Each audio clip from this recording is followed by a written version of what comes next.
done for me.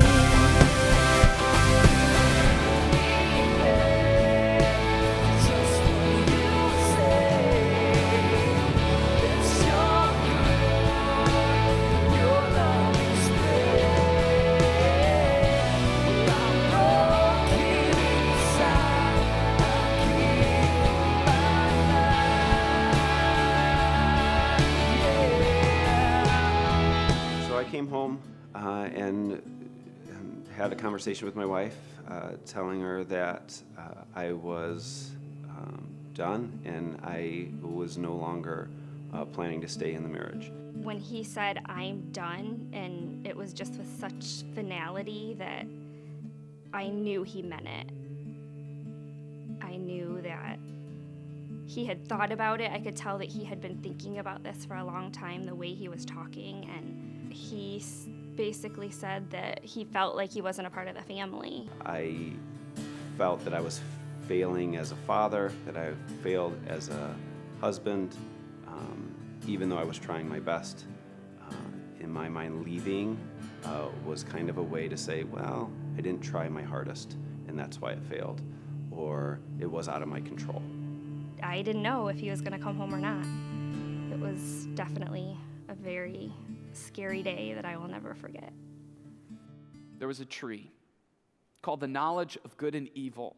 And some people look at that as if God was holding out on them. I view it as God was protecting them. He was saying, you know what, this is mine. Let me know good and evil. Let me take care of this. You enjoy everything else. Trust me, enjoy paradise. I'll take care of this.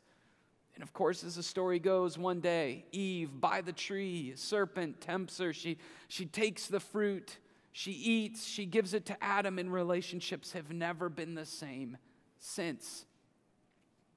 The impact was immediate. In verse 7, it says, at that moment, their eyes were opened, and suddenly they felt what? Shame at their nakedness. So they sewed fig leaves together to cover themselves. What was once an intimate, open, loving relationship, now they're so uncomfortable with themselves, with each other, that they have to cover themselves with fig leaves. Think about all the sophisticated ways we try to cover our life, the ways that we feel shame and the impact that it has with the people that we interact with. It doesn't end there. In verse 8, it says, when the cool evening breezes were blowing, the man and his wife heard the Lord God walking about in the garden, and so they hid from the Lord God among the trees. And the Lord God called out to the man, where are you? And he replied, I heard you walking in the garden, so I hid. I was afraid because I was naked. I want you to circle that word afraid in your notes. Fear is such a powerful force in our life. You know, when you look at the actions, the things that we do with each other in life, we don't always associate them with fear, but many times it is the subcurrent that influences a lot of the decisions that we make, especially relationally.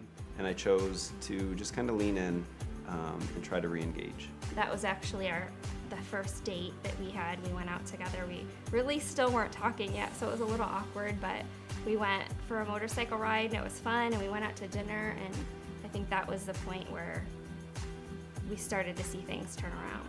Looking back, my out was really an opportunity to re-engage and become closer with God, and to reform our marriage and our life.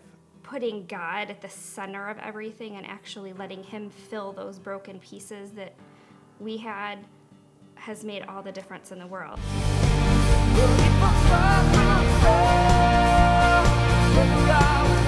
Well,